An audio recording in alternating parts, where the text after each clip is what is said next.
මේ තියෙන්නේ අපේ වගාවේ දැන් ආයිමත් සුද්ධ කරලා දෙවෙනි වතාවටත් වගාව දැන් හදලා තියෙන්නේ.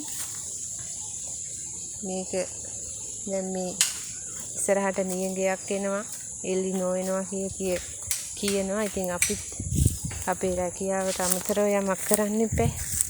ඒ නිසා මේ බලන්න බණ්ඩක් අපලන්නේ. මේ කරල් පැලන්නේ. මේ තියෙන පතෝලයි මේ කරේ දෙකම හිටෝලා. ඉතින් මේ තියෙන්නේ ඩබල හිටෝලා තියෙනනේ. මේ ඩබල මෙවදී බොහොම ශාස්ත්‍රීය නෑ, පෝර මුකුත් නෑ. මහා පොළොවයි වතුරයි විතරයි තාම තියෙන්නේ.